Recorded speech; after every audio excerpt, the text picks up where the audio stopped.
ಬದುಕಿನ ಹಾಗೂ ಜೀವನದ ಅನುಭವಗಳ ಸಾರದಿಂದ ಮಾತ್ರ ಉತ್ತಮ ಕವಿಯಾಗಲು ಸಾಧ್ಯ.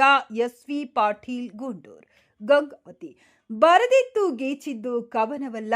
ಒಬ್ಬ ಉತ್ತಮ ಕವಿಯಾಗಲು ಹೆಚ್ಚು ಅಧ್ಯಯನಶೀಲತೆಯನ್ನ ಹಾಗೂ ಜೀವನದ ಅನುಭವಗಳನ್ನ ಹಂಚಿಕೊಂಡಾಗ ಮಾತ್ರ ಅತ್ಯುತ್ತಮವಾದ ಕವಿಯಾಗಲು ಸಾಧ್ಯ ಎಂಬ ಅಭಿಪ್ರಾಯವನ್ನ ಸಾಹಿತ್ಯ ಹಾಗೂ ನಾಟಕ ರಚನೆಕಾರ ಎಸ್.ವಿ. ಪಾಟೀಲ್, ಗುಂಡೂರು ಹೇಳಿದರು.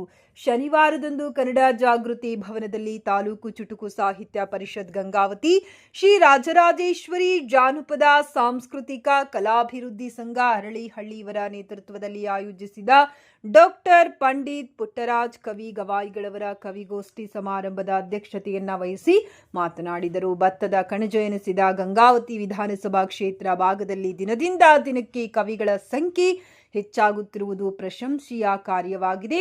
ಕವಿಗೋಷ್ಠಿಯಲ್ಲಿ ಸುಮಾರು 24 ಅಧಿಕ ಕವಿಗಳು ತಮ್ಮದೇ ಆದಂತಹ ಕವನಗಳನ್ನು ರಚಿಸಿ ವಾಚನ ಮಾಡಿರುವುದು, ಅದರಲ್ಲಿ ಹೊಸದಾಗಿ ಸೇರ್ಪಡೆಗೊಂಡ ಕವಿಗಳು ಸ್ವಲ್ಪ ಪ್ರಾಸಗಳನ್ನು ರಚಿಸಲು ಹೋಗಿ ತ್ರಾಸು ಅನುಭವಿಸಿದ್ದು ಕಾಣಬಹುದಾಗಿದೆ. ಉಳಿದಂತೆ ಕವನಗಳನ್ನು ಗಮನಿಸಿದಾಗ ನೋವು, ನಲಿವು, ಪ್ರೀತಿ, ಭಾಷಾಭಿಮಾನ ಇತರೆ ಅಂಶಗಳು ಅತ್ಯುತ್ತಮವಾಗಿ ಮೂಡಿಬಂದಿದೆ ಎಂದು ಹೇಳಿದರು.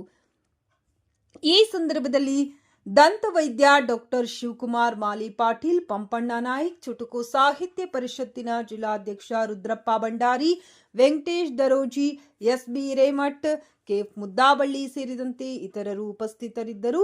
ತಡವಾಗಿ ಆಗಮಿಸಿದ ಬಿ ಪ್ರಾಣೇಶ್ ಹಾಸ್ಯ ಚಟಾಕಿಗಳನ್ನು ಆರಿಸಿದರು. ತಾಲೂಕು ಅಧ್ಯಕ್ಷ ಅಶೋಕ್ ಗುಡಿಕೋಟೆ ಅಧ್ಯಕ್ಷತೆಯಲ್ಲಿ ಜರುಗಿದ ಕವಿಗೋಷ್ಠಿ ಕಾರ್ಯಕ್ರಮದ ದಿವ್ಯ ಸಾನ್ನಿಧ್ಯವನ್ನ ಅರಳಿಹಳ್ಳಿ ಶರಣಬಸವ ದೇವರು ಮಹಾಸ್ವಾಮಿಗಳು ವಹಿಸಿದ್ದರು.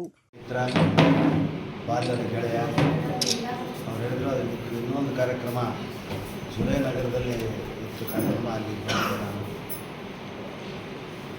ಕವಿಗೋಷ್ಠಿಗೆ ಬಂದಿರತಕ್ಕಂಥ ಗಂಗಾವತಿಯಲ್ಲಿರುವಷ್ಟು ಕವಿಗಳು ಬಹುಶಃ ಧಾರವಾಡದಾಗೂ ಇಲ್ಲ ಅಂತ ಅನಿಸುತ್ತೆ.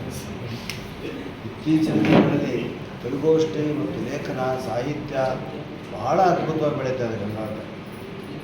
ಇನ್ನು ಕೆಲವೊಂದು ಧಾರವಾಡದಾಗ ಯಾರಿಗಾರ ಒಂದು ಕಲ್ಲು ಹೋಗೋದ್ರೆ ಅದು ಕವಿಗೆ ಬೀಳುತ್ತಿದೆ ಅಂತ ಅಲ್ಲ, ಅಲ್ಲಿ ಗಂಗಾವತಿಗೆ ಅಷ್ಟು ಜನ ಕವಿಗಳು ಎಲ್ಲೇ ಕವಿಗೋಷ್ಠಿ ಆಗಿ ಹೋಗ್ತಾರೆ, ತಮ್ಮ ಕವನಗಳನ್ನು ಹೋಗ್ತಾರೆ.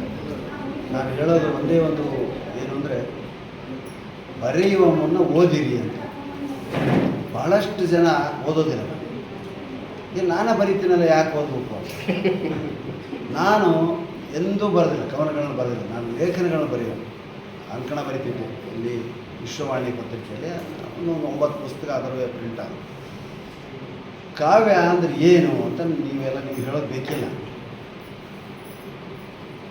ಗುಡ್ಡವನ್ನು ಕಡ್ಡಿಯನ್ನಾಗಿ ಮಾಡಿ ತೋರಿಸೋದೇ ಕಾವ್ಯ. ಈ ಸಾಹಿತ್ಯಿಕವಾಗಿ ನೀವು ಬರೀತಾ ಹೋದರೆ ಭಾಳ ದೀರ್ಘ ಬರೀತೀವಿ.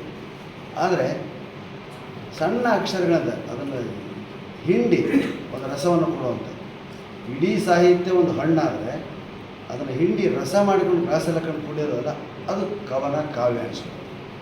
ಭೈರಪ್ಪ ಅವ್ರ ಕವನ ಬರಲಿಲ್ಲ, ಶಿವರಾಮ್ ಕಾರಂತರ ಕವನ ಬರಲಿಲ್ಲ. ದೀರ್ಘವಾದಂಥ ಪುಸ್ತಕಗಳನ್ನು ಸಾಹಿತ್ಯವನ್ನು ರಚನೆ ಮಾಡಿ. ಕವಿತ್ವ ನಿಜಕ್ಕೂ ಭಾಳ ಶ್ರೇಷ್ಠವಾಗಿರ್ತಕ್ಕಂಥ. ಯಾಕಂದರೆ ಹಿರಿಯರೋಡು ಹಿರಿಯರ್ಥವನ್ನು ತೋರ್ತಾರೆ, ಸಣ್ಣ ವಿಷಯದಲ್ಲಿ ತೋರಿಸ್ತಾರೆ. ಕವಿಗಳು ಇವತ್ತು ಭಾಳ ಜನ ಹುಟ್ಟುತ್ತಾರೆ.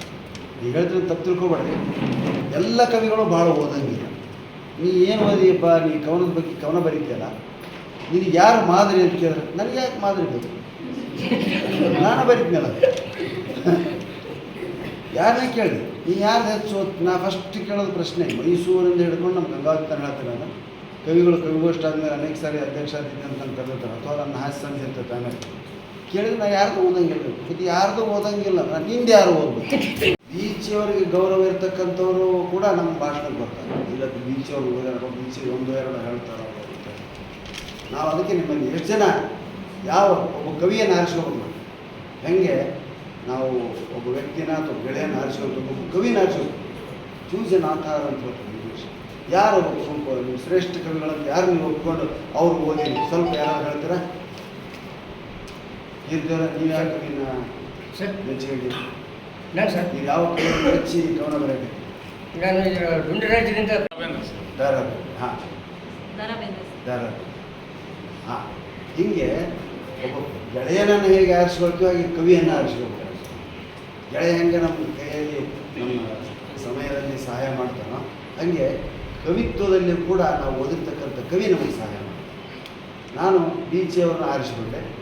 ಡಿ ಸಿ ಅವರ ಕೃತಿಗಳನ್ನೆಲ್ಲ ಓದಿದ ಮೇಲೆ ಅವ್ರನ್ನ ಹೇಳಿದ್ರೆ ಡಿ ಸಿ ಹೇಳ್ತಾನನ್ನ ಕೆಟ್ಟರು. ನನ್ನ ಜೀವನಾನುಭವಗಳನ್ನು ಡಿ ಸಿ ಅವರ ಸಾಹಿತ್ಯಕ್ಕೆ ಸಮ್ಮೇಳನ ಮಾಡಿ ನಾನು ಮಾತಾಡ್ತಾ ಬಂದೆ. ಇವತ್ತಿಗೆ ನನ್ನ ಕಾರ್ಯಕ್ರಮ ಇನ್ನೂ 4,000 32 ವರ್ಷ 4,000 ಕಾರ್ಯಕ್ರಮಗಳನ್ನು ಕರ್ನಾಟಕದ ಸುಮಾರು 450 ಊರುಗಳಲ್ಲಿ ನಾನು ಜೋಶಿ ಮಾಮನಿಗೆ ಕೊಟ್ಟಿದ್ದೆ. ನಾನು ಭಾಷಣವನ್ನು ಆರಿಸಿದೆ. ಯಾಕಂದರೆ ಇವರ ಕವಿಗಳು ಜಾಸ್ತಿ ಆದರು, ಕವಿತ್ವ ಜಾಸ್ತಿ ಆದಾಗ ನಾನು ಮಾಡ್ತೀವಿ, ನಾನು ಚೇಂಜ್ ಮಾಡೋದಪ್ಪ, ಏನು ಅಟ್ಮಾಸ್ಫಿಯರ್ನ ಚೇಂಜ್ ಮಾಡೋದು. ನಾನು ಎಲ್ಲರೂ ಕವಿಗಳವರು ಓದೋರು ಯಾರು, ಈಗ ಇಲ್ಲಿರೋರು ಯಾರು ನೀ ಏನು ಬರೆದಿಯಪ್ಪ ನೀನು ಓದ್ತೀನಿ ಕೂಡ ನಂಗಿಲ್ಲ, ನಾನೇನು ಬಂದು ನೋಡಂತ. ನೀಲ್ಗಮನ ಒಂದು ಕವನ ವಾಚನ ಮಾಡಿರಿ, ಅದ್ರ ಜೊತೆ ಒಂದು ಚುಟುಕು. ಆಸಕ್ತಿ ಇರ್ತದೆ, ನಾವು ಕೇಳಬಾರ್ದು ಅಂತಲ್ಲ, ಯಾರಿಗೂ ನಾವು ಹೇಳಿದ್ವಿ ಅವರು ಆ ಭಾಷೆ ತಿಳ್ಕೊಳ್ಳೋದು ಬೇಡ. ಕುಳಿತುಕೊಳ್ಳಲಿಕ್ಕೆ ತಾಳ್ಮೆ ಒಂದು ಬೇಕು. ಮತ್ತು ಅವರು ದೂರದಿಂದ ಬಂದಿದ್ದಾರೆ, ಕನಗಿರಿಗೊಂದು ಹೋಗ್ಬೇಕಾಗ್ತದೆ. ಹಾಗಾಗಿ 2 ಚಾಲು ಮಾಡೋದು ಹಲವಾರು ಕಾರಣಗಳ ಮುಖಾಂತರ ಲೇಟಾಗಾಯಿತು.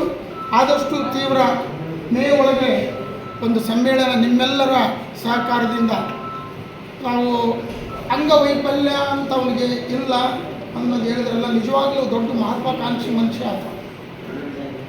ನೀವೆಲ್ಲರೂ ಹೆಸರು ಯಾರು ಕಾರ್ಯದರ್ಶಿಗಳಾಗಲಿ ಹಲವಾರು ಏನು ಪದಾಧಿಕಾರಿಗಳು ಬರೋದೇ ಇಲ್ಲಪ್ಪ. ನಾನಿದು ಆರೋಪ ಅಥವಾ ಏನು ಅಂತ ಅನ್ನಬಾರ್ದು. ದಯವಿಟ್ಟು ಆ ಜಿಲ್ಲಾಧ್ಯಕ್ಷ ಅತ್ಯಂತ ಕ್ರಿಯಾಶೀಲ. ನಾನು 2:30 ಅಂದರೆ ಇವತ್ತು ಲೇಟ್ ಅವ 1:00ಗೆ ಬರ್ತಾನೆ. ಏನಾದರೂ ಅದು ಆಗಿರೋದು ಉದ್ದೇಶ, ಏನಾದರೂ ಒಂದು ಮಾಡೋಣ.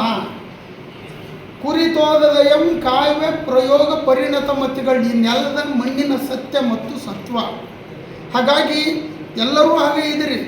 ಅವಕಾಶ ಕೆಲವೊಂದು ಕಾರಣಗಳಿಗಾಗಿ ಓಡಾಟ ತೀವ್ರ, ಇದರಿಂದ ಅಧ್ಯಯನದ ಕಡೆಗೆ ನಾವು ಗಮನ ಕೊಡದೇ ಇರೋದರಿಂದ ಹಾಗಾಗ್ಬೋದೇ ವಿನಃ ಎಲ್ಲರೂ ಚೆನ್ನಾಗಿ ಓದಿರಿ. ಒಂದೊಂದು ಹೇಳ್ತೀನಿ ಅದರ ಬಗ್ಗೆ. ನಾನು ಇವತ್ತು ವಿಶೇಷವಾಗಿ ಅಜ್ಜನ ಬಗ್ಗೆ ಇಟ್ಟಿದ್ದು ಎಲ್ರಿಗೂ ಭಾಳ ಸಂತೋಷ ಆಗಿದೆ. ಅಂತ ಪುಟ್ಟರಾಜ ಕವಿ ಗವಾಯಿಗಳು ಬಹುತೇಕ ಒಂದು ಆವಾಸ ಆಗ್ತಿತ್ತು, ಇಲ್ದಿಲ್ದಂಗೆ ಆಗ್ತಿತ್ತು. ಅಂದರೆ ಪುಟ್ಟರಾಜ ಕವಿ ಗವಾಯಿಗಳು ಈ ಊರಿಗೆ ಪಾದಾರ್ಪಣೆ ಮಾಡುವ ನಿಟ್ಟಿನಲ್ಲಿ ಮಹತ್ವದ ಕೊಡುಗೆ ಮುದ್ದಾಬಳ್ಳಿ ಕುಟುಂಬ. ನನಗೆ ಗೊತ್ತಿದ್ದಾಗ ಇಡೀ ಆ ಕುಟುಂಬ. ಹಾಗಾಗಿ ಅವ್ರಿಗೆ ಇಲ್ಲಿಗೆ ಬರಬೇಕಾಗಿದ್ದರೂ ಕೂಡ ಅಂದರೆ ಎಷ್ಟು ಇತ್ತವ್ರಿಗೆ ಮಹತ್ವಾಕಾಂಕ್ಷೆ ಅಂದರೆ, ಗದಗ ಬಿಟ್ಟ ಮೇಲೆ ದಾವಣಗೆರೆ ಭಾಳ ಆಗ್ತದೆ ಅವರಿಗೆ. ಇತ್ತೀಚಿನ ದಿನಮಾನಗಳಲ್ಲಿ ಗದಗ ನಂತರ 2ನೇ ಗದಗ ಯಾವುದಾದ್ರೂ ಇದ್ದರೆ ಗಂಗಾವತಿ ಅಂತಿದ್ರು ಅಜ್ಜು. ಅವ್ರಿಗೆ ಎಷ್ಟೊಂದು ಪ್ರಶಸ್ತಿ ಪುರಸ್ಕಾರಗಳು ಬಂದವಲ್ಲ. ಒಂದು ಸಲ ಭಾಳಷ್ಟು ಆಶೆ ಪ್ರಜ್ಞೆನೂ ಇರ್ತಿತ್ತು. ಒಬ್ಬನು ಅವನ ಹೆಸರು ಏನಿತ್ತಪ್ಪ, ಇವು ಬಿಳಿಜುಪ್ಪು ಇತ್ತವನಿಗೆ ಬೆತ್ತಲೆ ಇರ್ತಿದ್ದ ಆ ಮನುಷ್ಯ. ನಾಟಕದಲ್ಲೆಲ್ಲ ನವೀನ ಗ್ರಂಥಗಳ ರಚಿಸಿ ಧರ್ಮವನ್ನು ಉಳಿಸಿದೆ. ಅನ್ನ ಆಹಾರಕ್ಕೆ ಅಂಧರಿಗೆ ದಾರಿಯ ತೋರಿದೆ. ಅನ್ನ ದಾಸೋಹವನ್ನಿಟ್ಟು ಸಂಗೀತ ಕಲಿಸಿದೆ. ಉನ್ನತಿಯ ಸಾಧಿಸಿಯೂ ಮುಗ್ಧ ಮಗುವಿನಂತಾದೆ. ಚನ್ನಮೂರ್ತಿ ಪಂಚಾಕ್ಷರ ಗುರುವಿನ ಹೆಸರನ್ನು ಉಳಿಸಿದೆ. ಆಚಾರ ಬಿಡಿದು ಸದ್ವಿಚಾರವ ಅರುಯಿದೆ. ಪ್ರಚಾರ ಪ್ರಸಿದ್ಧಿಗಳಿಗೆ ಕಿವಿಗೊಡದೆ ಸಾಗಿದೆ. ಸಂಚಾರಗೈಯುತ್ತಲಿ ಸಂಸ್ಕಾರವ ನೀಡಿದೆ. ಸಂಚಿತ ಕರ್ಮಗಳನ್ನು ವಾಕ್ಪುರುಷತೆ ಕಳೆದೆ. ಶಿಕ್ಷಣದೊಡನೆ ಸಂಗೀತ ಕ್ರಾಂತಿಯ ನೀಗೈದೆ. ರಕ್ಷಾ ಕವಚದಿ ಅನಾಥರಿಗಾಶ್ರಿತನಾದೆ. ಕಕ್ಷೆಗೆ ಬಂದವರನ್ನು ಆಕಾಶದೆತ್ತರಕ್ಕೆ ಬೆಳೆಸಿದೆ. ಮೋಕ್ಷ ಮುಮುಕ್ಷುಗಳಿಗೆ ಕಾಮಧೇನು ನೀನಾದೆ. ಭವಿಗಳ ಉದ್ಧಾರಕ್ಕೆ ನಭದಿಂದ ಬಂದಿಳಿದೆ. ಸವಿಯಾದ ನುಡಿಗಳಿಂದ ಜನಮನವ ಗೆಲ್ಲಿದೆ. ಭುವಿಯೋಳು ಪುಣ್ಯಾಶ್ರಮವ ಕೈಲಾಸ ಮಾಡಿದೆ. ಶಿವನೀನಾಗಿ ಪುಟ್ಟರಾಜ ನಾಮದಿ ಗಂದಿದೆ. ಧನ್ಯವಾದಗಳು.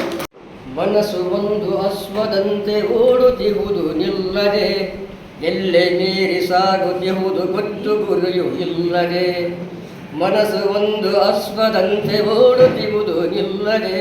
ಎಲ್ಲೆ ಮೀರಿ ಸಾಗುತ್ತಿರುವುದು ಗೊತ್ತು ಗುರಿಯು ಇಲ್ಲದೆ. ತಾರುಣ್ಯದ ತವಕದಲ್ಲಿ ಆಸೆಯ ಬೆನ್ನತ್ತಿದೆ. ಅಂಕುಶವಿರದಾನೆಯಂತೆ ನಾನೆ ಎಂದು ಮೆರೆದಿದೆ. ತಾರುಣ್ಯದ ತವಕದಲ್ಲಿ ಆಸೆಯ ಬೆನ್ನತ್ತಿದೆ. ಅಂಕುಶವಿರದಾನೆಯಂತೆ ನಾನು ಎಂದು ಮರೆದಿದೆ. ಕೈಗೆ ಸಿಗದ ಅಶ್ವವನೇ ಕಟ್ಟಿ ಹಾಕಬೇಕಿದೆ. ಕೈಗೆ ಸಿಗದ ಹಸ್ವವನೇ ಕಟ್ಟಿಯಾಕಬೇಕಿದೆ, ಬಂಧನದೊಳು ಇರಿಸಿ ಅದನೆ ಮೆಟ್ಟಿ ನಿಲ್ಲಬೇಕಿದೆ. ಬಂಧನದೊಳು ಇರಿಸಿ ಅದನೆ ಮೆಟ್ಟಿ ನಿಲ್ಲಬೇಕಿದೆ. ಇಳಿಜಾರಿನ ಮೆಟ್ಟಿಲಿ ಇಳಿದು ಶಾಂತಿತ ಬಯಸಿದೆ, ಇಳಿಜಾರಿನ ಮೆಟ್ಟಿಲಿ ಇಳಿದು ಶಾಂತಿತ ಬಯಸಿದೆ. ಜಗವೇ ಕಂಡೆನೆಂಬ ತಾನು ನಿಟ್ಟಿಸುರು ಬಿಟ್ಟಿದೆ. ಜಗವ ಕಂಡೆನೆಂದು ತಾನು ನಿಟ್ಟಿಸುರು ಬಿಟ್ಟಿದೆ. ಜಗವ ಕಂಡೆನೆಂದು ತಾನು ನಿಟ್ಟಿಸುರು ಬಿಟ್ಟಿದೆ. ಬಾಳಿಗೆ ಅನ್ನ ನೀಡುವ ಅಕ್ಷರದಾತನಾದೆ, ಅಂದರ ಬಾಳಿಗೆ ಅನ್ನ ನೀಡುವ ಅಕ್ಷರದಾತನಾದೆ. ನೀನೇ ತ್ಯಾಗಿ, ನೀನೇ ಯೋಗಿ, ನೀನೇ ತ್ಯಾಗಿ, ನೀನೇ ಯೋಗಿ. ಪುಟ್ಟ ರಾಜಗವಾಯಿ, ಪುಟ್ಟ ರಾಜಗವಾಯಿ, ನಿನಗೆ ಕೋಟಿ ನಮನಗಳು, ನಿನಗೆ ಕೋಟಿ ನಮನಗಳು. ಇತಿಹಾಸ ಮರೆಯದ ವಿಶ್ವಕೋಶವಾದೆ, ಇತಿಹಾಸ ಮರೆಯದ ವಿಶ್ವಕೋಶವಾದೆ. ನಿತ್ಯ ದಾಸೋಹ ನಿನ್ನ ಹೆಸರಲಿ, ನಿತ್ಯ ದಾಸೋಹ ನಿನ್ನ ಹೆಸರಲಿ. ನಿರಂತರ ಸ್ಮರಣೆ ಎಲ್ಲರಲ್ಲಿ, ನಿರಂತರ ಸ್ಮರಣೆ ಎಲ್ಲರಲ್ಲಿ. ಪುಟ್ಟ ರಾಜಗವಾಯಿ ನಿನಗೆ ಕೋಟಿ ನಮನ, ಪುಟ್ಟ ರಾಜಗವಾಯಿ ನಿನಗೆ ಕೋಟಿ ನಮನ. ನಿನ್ನ ಆಶೀರ್ವಾದ ಹಾರೈಕೆಯಿಂದ, ನಿನ್ನ ಆಶೀರ್ವಾದ ಹಾರೈಕೆಯಿಂದ ಕನ್ನಡದ ಈ ನೆಲ ಜಲದಲ್ಲಿ, ಕನ್ನಡದ ಈ ನೆಲ ಜಲದಲ್ಲಿ ಮಠ ಮಾನ್ಯಗಳ ಸಂತರ ಶರಣರ ಸಾಧಕರ ಶ್ರಮಿಕರ, ಸಂತರ ಶರಣರ ಸಾಧಕರ ಶ್ರಮಿಕರ ಸೇವೆಯೇ ನಿತ್ಯ ನಿರಂತರವಾಗಿದೆ, ಸೇವೆಯೇ ನಿತ್ಯ ನಿರಂತರವಾಗಿದೆ. ನಾಮಾಂಕಿತರಾದ ವಿಶ್ವರಾಧ್ಯ ಗುರುಗಳ ಕುರಿತು ಒಂದು 4 ಲೈನ್. ಶಿರಸಿಗೆ ಹೆಸರು ಶ್ರೀ ಗುರು ವಿಶ್ವರಾಧ್ಯ. ಆರಾಧ್ಯ ದೈವನಿಗೆ ವಿಶ್ವವೇ ತಲೆಬಾಗಿತ್ತು, ನಿತ್ಯ ಪೂಜೆಗೆಂದು ಬಜ್ಜೆ ಗಿಡ ಹೂ ಬಿಟ್ಟಿತು. ಆರಾಧ್ಯ ದೈವನಿಗೆ ವಿಶ್ವವೇ ತಲೆಬಾಗಿತ್ತು, ನಿತ್ಯ ಪೂಜೆಗೆಂದು ಬಂಜೆ ಗಿಡ ಹೂ ಬಿಟ್ಟಿತು. ಹಿಳಿಯ ಜಗಲಿಯ ಮೇಲೆ ವಿಶ್ವರಜ್ಜೆ ಮೂಡಿತು, ಬಯಲ ಮನೆಯ ತುಂಬ ಓಂಕಾರನಾದ ಒಮ್ಮಿತು. ಬಾಲ ಲೀಲೆಯ ಕಂಡು ಬೇಸಿಗೆಯ ತಂಪಾಯಿತು, ಬೆಳೆದ ಯೋಗಿಯ ಕಂಡು ವಿದ್ಯೆಗಳೇ ಶರಣೆಂದಿತು. ನೋಡುತ್ತಾ ಜ್ಞಾನದಿ ನಿಜವಾಗಲು ಭವಿಷ್ಯವೇ ಹುಟ್ಟಿತು, ಬೆನ್ನ ಮೇಲೆ ಕೈಯ ತಾಗಿ ಹಣೆಯ ರೇಖೆಯೇ ಬದಲಾಯಿತು. ಅಷ್ಟಸಿದ್ಧಿಗಳ ಸಂಘ ಮಾಡಿ ನಾಳೆಗಳ ಎದೆ ಅರಿತ, ಹೆಣ್ಣು ಹೊನ್ನು ಮಣ್ಣೆಂಬ ಮೋಹವ ಮೆಟ್ಟಿ ತಾ ನಿಂತ. ನಿನ್ನ ಚರಿತೆಯ ಕೇಳಲು ಭವ ಜಂಜಾಟ ಸರಿಯಿತು, ಧ್ಯಾನದಿಂದ ಪೂಜಿಪೆ ನಿನ್ನ ಹುಟ್ಟು ಮರಣ ಗೆದ್ದಿತು, ಮರಣ ಗೆದ್ದಿತು, ಮರಣ ಗೆದ್ದಿತು. Thank you. ಕೋಲಾಟದ ಮ್ಯಾಗ ಐತಿ, ನೋಡೋ ಕಣ್ಣೆಲ್ಲ ಕೋಲಾಟದ ಮ್ಯಾಗ ಐತಿ, ನನ್ನ ಕಣ್ಣು ಮಾತ್ರ ಕೋಲಾಕ ಹುಡುಗಿ ಮ್ಯಾಲ ಐತಿ. ನನ್ನ ಕಣ್ಣು ಮಾತ್ರ ಕೋಲಾಕ ಹುಡುಗಿ ಮ್ಯಾಲ ಐತಿ. ಹೋಗಿ ಮಾತಾಡ್ಬೇಕಂತ ಆಸೆ ಆಗೈತಿ, ಹೋಗಿ ಮಾತಾಡ್ಬೇಕಂತ ಆಸೆ ಆಗೈತಿ. ಆದ್ರೆ ಏನ್ ಮಾಡ್ಲಿ, ಆಕೆ ಲಯ ಕೋಲ್ ಐತಿ. ದೇವ್ರ ಕಾಣಕ ಬೆಟ್ಟ ಹತ್ತಿ ಹೋಗೋದ್ಯಾಕ, ಪಾಪ ಕಳ್ಯಾಕ ತೀರ್ಥಯಾತ್ರೆ ಮಾಡೋದ್ಯಾಕ, ಪಾಪ ಕಳ್ಯಾಕ ತೀರ್ಥಯಾತ್ರೆ ಮಾಡೋದ್ಯಾಕ. ಮನ್ಯಾಗ ತಂದೆ ತಾಯಿ ಇರಾಕ, ಮನ್ಯಾಗ ತಂದೆ ತಾಯಿ ಇರಾಕ. ಭಗವಂತ ಕೊಡೋದಾದ್ರ ನನಗೆ ಪೂರ್ತಿ ಆಯಸ್ ಕೊಡು, ಭಗವಂತ ಕೊಡೋದಾದ್ರ ನನಗೆ ಪೂರ್ತಿ ಆಯಸ್ ಕೊಡು. ಯಾಕಂದ್ರ ಆಕಿ ಬರ್ತಾಳಂತ ಅರ್ಧ ಆಯಸ್ ಕಳೆದೀನಿ, ಆಕಿ ಬರ್ತಾಳಂತ ಆಯಸ್ ಕಳೆದೀನಿ. ಇನ್ನಂತ ಆಯಸ್ಸು ಆಕಿ ಕೂಡ ಕೂಡಿ ಬಾಳ್ತೀನಿ, ಇನ್ನಂತ ಆಯಸ್ಸು ಆಕಿ ಕೂಡ ಕೂಡಿ ಬಾಳ್ತೀನಿ. ಇಷ್ಟ. ನನ್ನ ಕವನದ ಶೀರ್ಷಿಕೆ ಬದುಕು ಇಷ್ಟ. ಸತ್ತ ಹೆಣದ ಮುಂದೆ ಹೊಡೆಯುತ್ತಿದ್ದ ಹಲಗೆಯ ಸದ್ದು ಕ್ಷೀಣವಾಗುತ್ತಿತ್ತು. ಸತ್ತ ಹೆಣದ ಮುಂದೆ ಹೊಡೆಯುತ್ತಿದ್ದ ಹಲಗೆಯ ಸದ್ದು ಕ್ಷೀಣವಾಗುತ್ತಿತ್ತು. ಹೋರಾಡಿ ಗೋಳಾಡುತ್ತಿದ್ದ ಜೀವಂತ ದೇಹಗಳ ಅಳುವಿನ ಮುಂದೆ, ಹೋರಾಡಿ ಗೋಳಾಡುತ್ತಿದ್ದ ಜೀವಂತ ದೇಹಗಳ ಅಳುವಿನ ಮುಂದೆ ಹೆಣಕ್ಕೂ ಮುಜುಗರ ಎನಿಸ್ತಾ ಹೆಣಕ್ಕೂ ಮುಜುಗರ ಎನಿಸುತ್ತಿತ್ತು ದೇಹ ತ್ಯಜಿಸಿದ ಮೇಲೆ. ಸತ್ತ ಹೆಣದ ಮೇಲೆ ನಾ ಮುಂದು ತಾ ಮುಂದು ಎಂದು ಪೈಪೋಟಿಗಿಳಿದಿದ್ದ ಬಳಗದವರ ಹುಮ್ಮಸ್ಸು ಕುಣಿ ಮುಚ್ಚುವವರೆಗೂ ಮುಂದುವರೆದಿತ್ತು. ಇದ್ದಾಗ ಮಣೆ ಹಾಕದೆ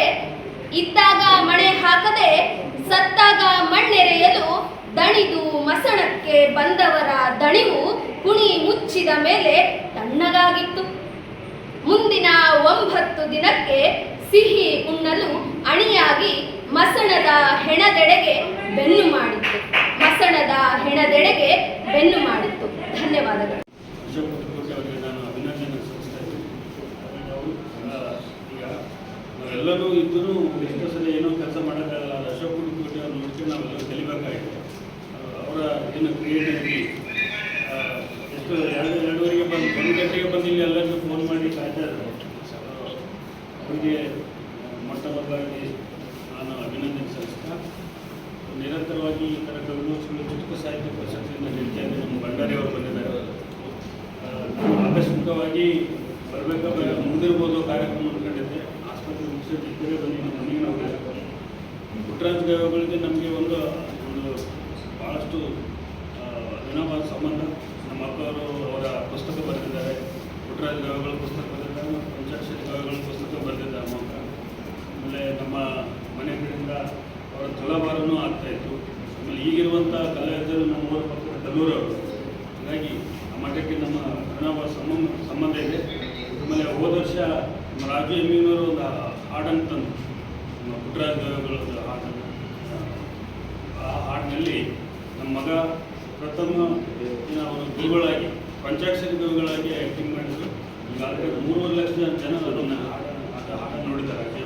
ಮಗ ಪುಟ್ಟರಾಜ ಗವಾಯಿಗಳು ನಮ್ಮ ಪ್ರಥಮ ಪಂಚಾಕ್ಷರಿ ಗವಾಯಿ ಮಾಡಿದ್ರು. ಹಾಗಾಗಿ ಒಂದು ನಮಗೆ ಪುಟ್ಟರಾಜ ಗವಾಯಿಗಳು ಅಂದರೆ ಈಗ ಇನ್ಕೇಸ್ ಪುಟ್ಟರಾಜ ಗವಾಯಿಗಳು ಬರಲೇ ಇಲ್ಲಂದ್ರೆ ಎಷ್ಟು ತೊಂದರೆ ಅನುಭವಿಸಿದ್ರು ಅಂದರು. ಅಂದರೆ ಅಂಧರಿಗೆ ಏನು ಮುಂದೆ ಅಂಧತ್ವದಿಂದ ಹುಟ್ಟಿದ ಮಕ್ಕಳಿಗೆ ಜನರಿಗೆ ಏನು ಅನ್ನೋದೇ ಒಂದು ಕ್ವಶನ್ ಮಾರ್ಕ್ ಆಗಿ ಉಳಿತು. ಈಗ ನೋಡಿ ಅವರು ಅಂಧರಿದ್ದರು ನಾವು ಭಾಳಷ್ಟು ಜನ ನೋಡ್ತಾ ಇದ್ವಿ. ಅವರು ಹಾಡಿನ ಮುಖಾಂತರ ಏನು ಸ್ವಾವಲಂಬಿಯಾಗಿ ಜೀವನ ನಡೆಸ್ತಾ ಇದ್ದಾರೆ.